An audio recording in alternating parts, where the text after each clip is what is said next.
Bonjour, soyez les bienvenus sur France 3 Paris-Île-de-France pour votre émission politique du dimanche matin. Et ce matin, justement, nous recevons la députée France Insoumise du Val-de-Marne, Mathilde Panot. Bonjour. Bonjour, merci pour l'invitation. Merci à vous d'être venue sur ce plateau. J'ajoute que vous êtes vice-présidente du groupe France Insoumise à l'Assemblée nationale.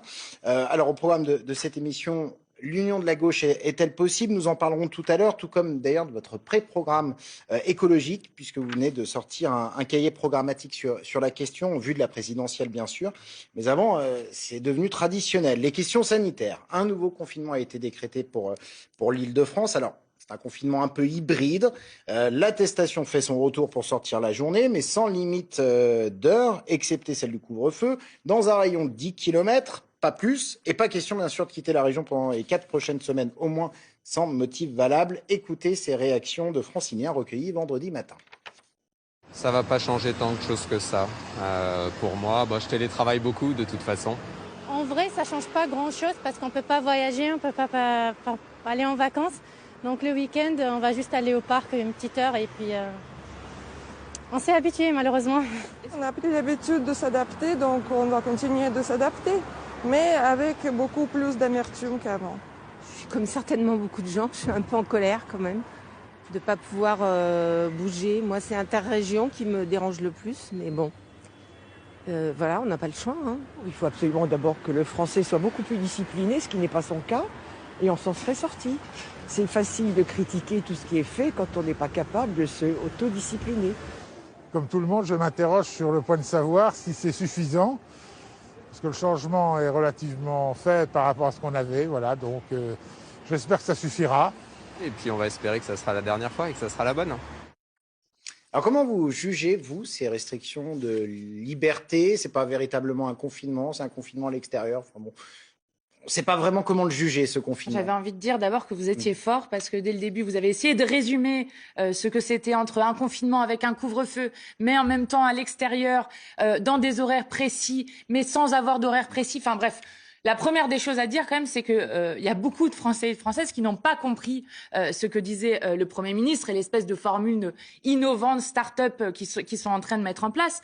Et moi, la première des choses que j'ai envie de dire, c'est qu'on a l'impression de vivre un jour sans fin et que quand même le fait de devoir reconfiner, quelles que soient les modalités, est un aveu d'échec de ce gouvernement qui n'a pas planifier les choses, et notamment, nous, ça fait des mois et des mois qu'on dit qu'il faut se préparer à des alternatives au confinement, parce que nous le disons et nous le redisons, la 4e vague sera une vague psy. Il y a un problème de santé mentale dans notre pays qui est absolument énorme, une explosion de la pauvreté, une situation économique catastrophique. Demandait quand même un confinement. Oui, mais pourquoi demande-t-elle un confinement? La situation des hôpitaux est absolument catastrophique. Mais par exemple, sur cette question-là, parlons de l'hôpital.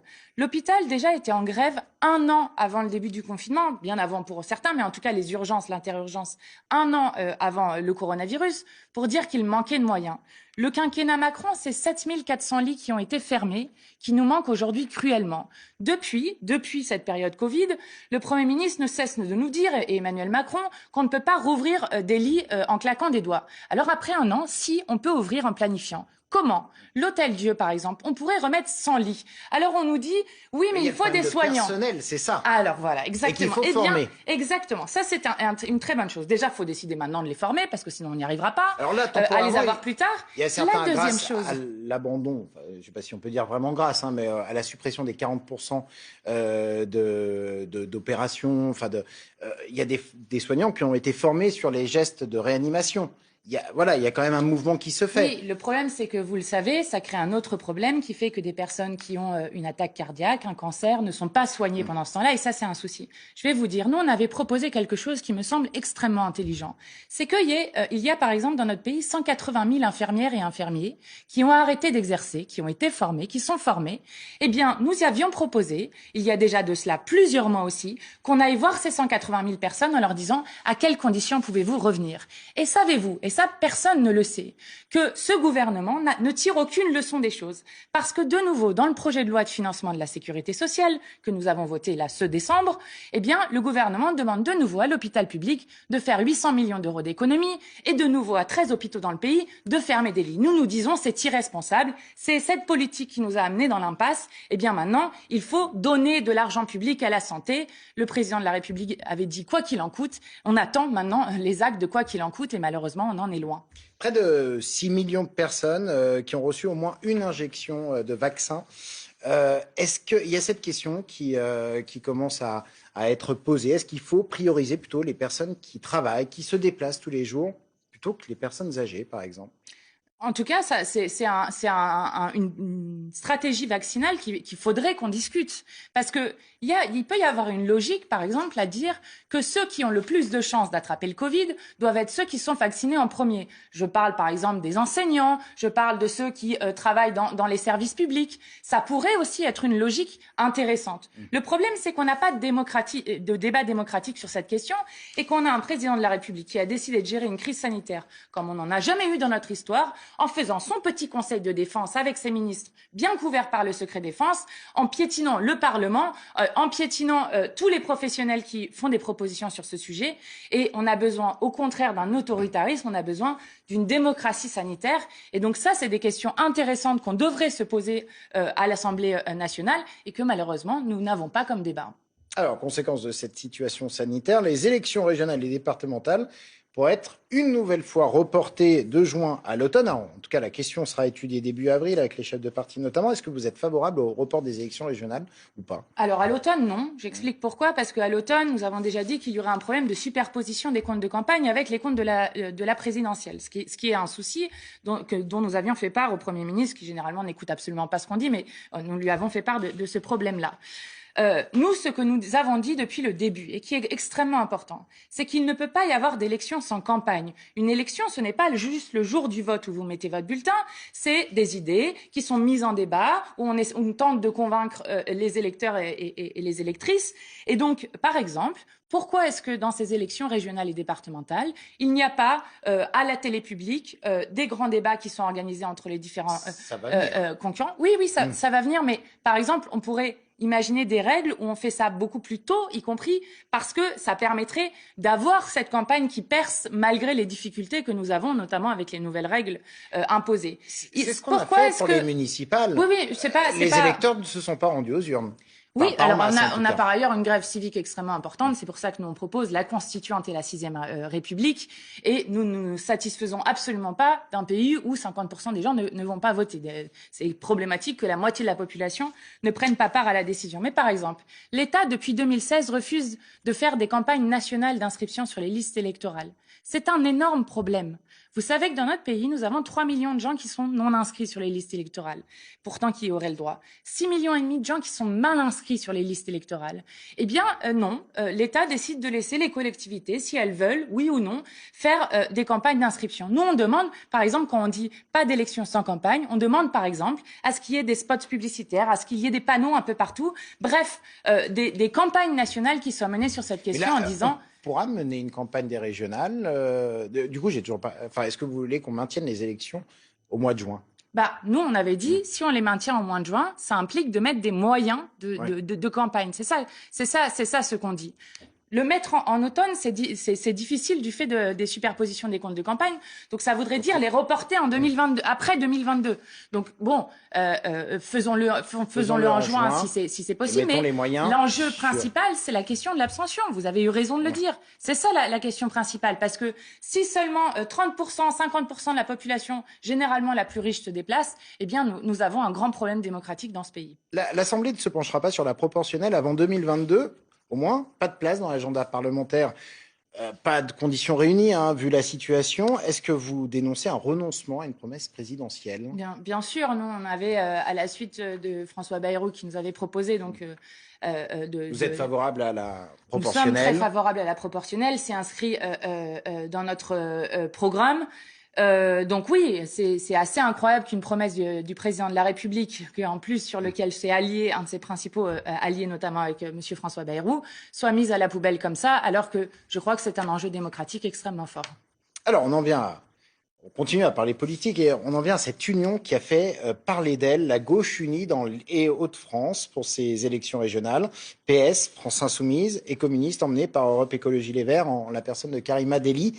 Alors, est-ce qu'on peut imaginer cette union en Ile-de-France? On va écouter Clémentine Autain, tête de liste France Insoumise PCF ici en Ile-de-France. Elle était l'invitée du 19-20 début février. On l'écoute. Au second tour, vous aurez noté que je suis pour l'instant la seule à dire que si je suis en tête, eh bien, je mettrai toute mon énergie à ce que les trois listes puissent se rassembler pour que nous affrontions ce deuxième tour dans une capacité de victoire. Est-ce que la réciproque sera vraie? Est-ce que vous êtes prête à vous ranger derrière Audrey Pulvar ou Julien Bayou? D'abord, je ne suis pas d'un tempérament à me ranger, donc ça ne se passera pas comme ça. À fusionner, voilà, à vous ça ne se passera pas comme ça. Et je pense que la responsabilité et la question devrait être posée à Audrey Pulvar et à Julien Bayou de ce qu'ils feraient s'ils étaient en tête. Alors, on a 3 candidats de la gauche en Ile-de-France. On l'a vu, Clémentine Autain. Il y a aussi Julien Bayou pour Europe Écologie Les Verts. Et Audrey Pulvar pour le Parti Socialiste. Alors, bien sûr, il y a des soutiens autres. On résume, on va vite. Est-ce que quand on écoute Clémentine Autain, est-ce que ça veut dire qu'il n'y aura pas d'union avant le premier tour ? Non, non, c'est pas ça que veut dire Clémentine Autain. Clémentine Autain est d'ailleurs la candidate qui a constamment fait un appel à discussion sur des questions programmatiques. Je vous ferai remarquer d'abord que dans le Nord, c'est notamment grâce à la France Insoumise qu'on peut avoir une alliance des 4 listes. C'est nous qui avons fait, contrairement à l'image de sectaire qu'on nous donne, c'est nous qui avons fait un bouger pour dire d'accord, nous allons pouvoir nous entendre. Pourquoi ? Parce que aux élections régionales, contrairement aux élections nationales, eh bien les sujets qui d'habitude nous différencient, la relation à l'Union européenne, etc., ne sont pas en jeu dans ces élections. Et on l'a vu au municipal, vous avez déjà participé Exactement. à des unions Et donc partout en France, nous avons partout en France des alliances, ici avec des communistes comme en Île-de-France, ici avec des écologistes, d'autre part avec le NPA. Donc la France Insoumise est en quelque sorte le dénominateur commun de ces élections régionales. En Île-de-France, pour répondre précisément à votre question, nous sommes toujours prêts à discuter programmatiquement. Mais l'union n'est pas un programme. Un programme, ça se discute, ça s'explique et ça se met clairement. Parce que nous voulons que le vote soit clair. Nous ne voulons pas mentir aux électeurs et aux électrices. Et je crois...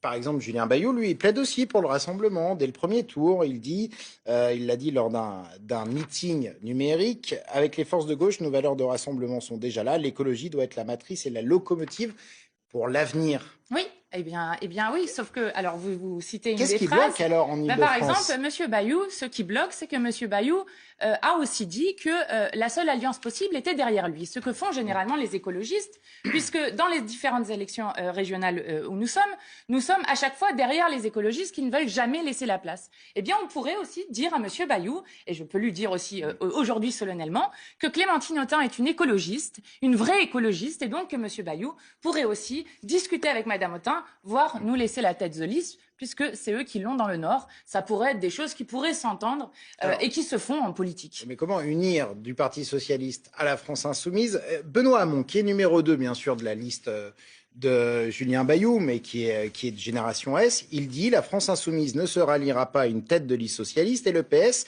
ne se ralliera pas à une tête de liste insoumise aux communistes. La centralité aujourd'hui, c'est l'écologie politique qui l'incarne, et donc Europe Écologie Les Verts ». Qu'est-ce que vous répondez à ça ? Eh bien que Benoît Hamon est un peu en retard sur certaines choses, je le dis avec toute ma sympathie, mais l'écologie politique n'est l'apanage d'aucun parti. Les Verts ont eu, c'est vrai, Europe Écologie Les Verts, ont eu un rôle historique de lanceur d'alerte sur lequel, vraiment, pour le coup, ils ont été en avant-garde. Sauf qu'aujourd'hui, tout le monde parle d'écologie, et c'est très heureux. Tout le monde parle d'écologie. La question maintenant, c'est comment est-on écologiste ? Et pour le coup, oui, nous incarnons aussi l'écologie politique. La liste que mène Clémentine Autain, qui a mené beaucoup de batailles, notamment, je pense, à la bataille à Europa City sur les terres de Gonesse qui allaient être artificialisées, c'est-à-dire bétonnées, alors que c'est les dernières terres agricoles de France, par la famille Mullier sur un immense centre commercial, et grâce à qui, notamment, il y a eu l'abandon du projet. Eh bien, c'est Clémentine Autain qui était une des premières, en première ligne sur cette question-là, pour soutenir les collectifs et les associations. Donc Clémentine Autain est une écologiste, elle porte l'écologie politique, donc j'invite là aussi Monsieur Benoît Hamon à aller discuter avec ma camarade et amie Clémentine. Sur le fond, qu'est-ce qui pourrait bloquer pour une alliance en Île-de-France ? C'est quoi vos points de divergence avec les socialistes, avec les écologistes ? Il y a des points à discuter qui sont pour nous importants, qui sont pas des problèmes de personnes. Je le dis parce que souvent dans la politique, on a l'impression qu'il y a des côtés politiciens où on a envie d'être que telle ou telle personne soit absolument candidate, pour ce qui peut arriver. Mais là, il y a quand même des vraies questions de fond. Par exemple, si vous votez pour Clémentine Autain, vous savez que vous votez pour un bulletin sans face cachée, notamment pour la gratuité des transports en commun. Pour nous, c'est extrêmement important. Les écologistes ne le veulent pas. Enfin, en tout cas, Julien Bayou a dit qu'il n'était pas vraiment favorable à la proposition. Et là, pour le coup, vous êtes plus proche d'Audrey Pulvar. Bah oui, mais du coup, par exemple, ça c'est des discussions qu'il faut avoir. Parce qu'on peut pas dire aux gens, regardez, on est peut-être pour la gratuité et peut-être pas pour la gratuité. Enfin, vous comprenez que derrière, plus personne n'y croit. Si on additionne des logos sans avoir des mesures fortes, claires et programmatiques sur lesquelles les gens peuvent nous faire confiance, eh bien, on revient de nouveau dans le mensonge politicien dans lequel on est tout le temps, où finalement on vote pour trahir mieux des promesses. Nous ne ferons pas ça aux électeurs et aux électrices d'Île-de-France. Alors, est-ce que cette union qu'il y a eu dans les Hauts-de-France peut préfigurer une union pour l'élection présidentielle? C'est dans 1 an et demi, les présidentielles. Les écolos partent sur le principe d'une primaire pour choisir leur candidat. On va écouter Yannick Jadot s'exprimer justement sur la présidentielle. À partir du moment où on se fixe l'impératif d'avoir une candidature commune entre Mélenchon et Macron pour 2022. C'est un impératif et la chance de gagner, eh bien, il nous faudra à un moment donné un processus de désignation qui concerne cet espace politique-là.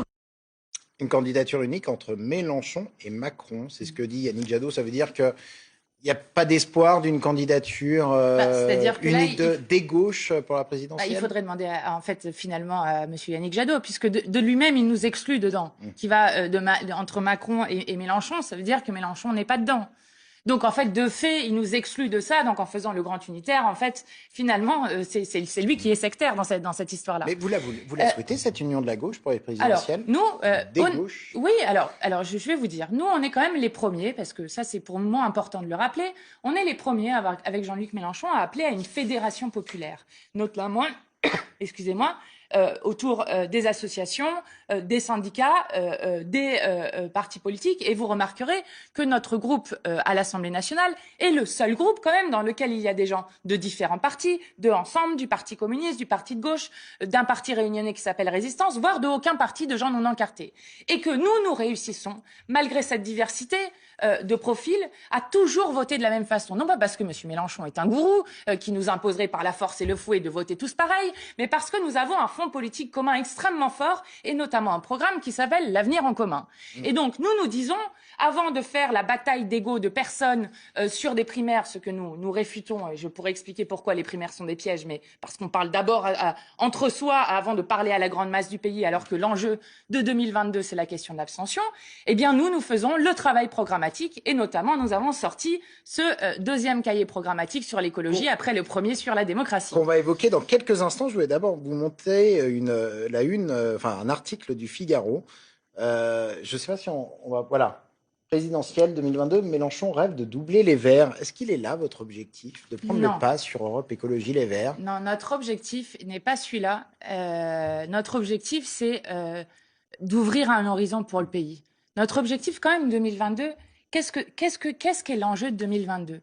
C'est de savoir si, de nouveau, on se retape 5 années comme on a fait avec Macron ou un de ses consorts qui mènera exactement la même politique. Avec, quand même, dans la 6e puissance économique la plus riche au monde, 10 millions de personnes qui vivent sous le seuil de pauvreté, 7 millions de personnes qui sont privées d'emploi, 300 000 personnes qui vivent à la rue, eh bien moi je crois que l'urgence dans notre pays c'est de dire il y a un espoir, il y a une alternative autre que la peste et le choléra entre M. Macron et Mme Le Pen. Et cette alternative, eh bien nous voulons l'incarner et surtout nous voulons faire que la vie change pour tout le monde dans ce pays. C'est ça à quoi on aspire et nous surtout. Notre rôle historique et notre tâche historique, c'est de proposer une issue à cette crise civilisationnelle et notamment de ramener des gens au vote. Nous, on a été voir les dégoûtés de la politique, notamment en 2016-2017, dans les quartiers populaires avec des caravanes d'égalité des droits pour faire de l'inscription sur les listes électorales. Parce que, comme j'aime à le dire, lorsque les dégoûtés s'en vont, eh bien, il ne reste que les dégoûtants. Emmanuel Macron, Marine Le Pen, là, j'ai une petite question entre parenthèses rapidement. Est-ce qu'au second tour, est-ce que vous irez voter? Ah, je vais toujours voter. Après, on a dit qu'on ne donnerait pas le conseil de Mmh. vote, hormis ce qu'on avait déjà fait en 2017. Vous noterez 0 voix pour le Front National. Et nous continuerons à tenir cette ligne-là. Mais le Front républicain, Mais je crois que le Front républicain, tout le monde a finalement compris que si c'était Emmanuel Macron face à Marine Le Pen, elle pouvait gagner. Et donc, je crois que le seul candidat qui est à même de battre Monsieur Macron et Madame Le Pen, eh bien, c'est Jean-Luc Mélenchon. Et pour ça, il faudra être qualifié au second tour. Mais tout à fait, mais nous y arrivons. On en vient à l'ébauche de votre programme écologique, avec la publication donc, de ce deuxième cahier programmatique de l'avenir en commun. On va voir les grands principes. Un programme donc, qui est basé sur la planification écologique, avec une règle verte, pas de marchandisation des biens communs, sortir du nucléaire en 2030 et une stratégie zéro déchet, zéro pesticides. D'abord, peut-être la planification écologique. Est-ce que ça veut dire que vous ne faites pas confiance au secteur privé pour assurer sa transition ? Alors non, c'est pas tout à fait ça, mais nous disons par contre qu'il faut un État fort dans la question de l'organisation de la bifurcation écologique et solidaire. J'explique. Il y a quand même des grands domaines dans lesquels il va falloir faire changer des choses. En premier lieu, l'agriculture, dans lequel aujourd'hui un paysan se suicide tous les jours, un paysan sur 3 vit avec moins de 350 € par mois, et tout le monde se fait empoisonner pour le profit de la firme Monsanto, avec notamment le glyphosate. Eh bien, si nous voulons changer ça, il faut former des gens, il faut aider à avoir des terres, et donc nous avons besoin d'avoir des services de l'État qui sont forts, ce qu'a détruit notamment Emmanuel Macron en enlevant des effectifs de partout, et d'organiser cette bifurcation. Donc nous, la planification écologique, c'est notre méthode. On veut que le peuple puisse décider démocratiquement des objectifs et qu'ensuite on se donne les moyens de les obtenir et de les atteindre. C'est l'idée de produire dans les limites planétaires, de ne pas produire plus ou de consommer plus de ce que la Terre peut nous apporter. Comment est-ce qu'on la met en pratique ? Est-ce qu'on demande par exemple aux automobilistes d'arrêter de faire le plein à compter du mois d'août ? Non, alors en fait ça c'est très important dans nous ce qu'on porte comme écologie. Nous on est pour une écologie populaire. Il y a des études notamment qui ont montré ça. En fait, seulement un quart des réponses face à l'urgence écologique sont individuelles, 3/4 sont systémiques, sont des modèles de société à changer. Ce que disaient les Gilets jaunes avec leur voiture, c'était exactement ça. C'est pas nous on veut prendre la voiture parce qu'on est des pollueurs, c'est qu'on a fermé les maternités, on a fermé les hôpitaux, on a fermé les écoles à plein d'endroits, et donc nous n'avons pas d'autre choix que faire ça. Eh bien, ce que nous ferons, cette règle verte qui serait inscrite dans la Constitution, ça aiderait à ce que, notamment, on développe les transports en commun un peu partout, pour prendre l'exemple des automobilistes, mais aussi qu'on arrête de bétonner les terres agricoles dont nous avons impérativement besoin, etc., qu'on arrête avec le libre-échange, parce que vous le savez, chaque année, en mai, la France est en dette écologique, et donc, s'il y a une seule dette qu'il faut payer, c'est cette dette écologique, et donc il faut absolument faire des ruptures dans nos modes de production et de consommation, et personne n'est plus heureux parce qu'on a des marchandises qui arrivent de l'Australie ou du Brésil. Ne pas marchandiser les biens communs comme l'eau. C'est un sujet d'ailleurs du moment pour vous, puisque vous présidez une commission d'enquête sur la mainmise, je cite, sur la mainmise sur la ressource en eau par les intérêts privés. En Ile-de-France, excepté certains territoires, comme Paris par exemple, l'eau est gérée par Veolia. C'est cette société que à qui le CEDIF a confié la gestion de l'eau. Est-ce que vous, au pouvoir, ça veut dire que toute l'eau en Ile-de-France sera remunicipalisée ?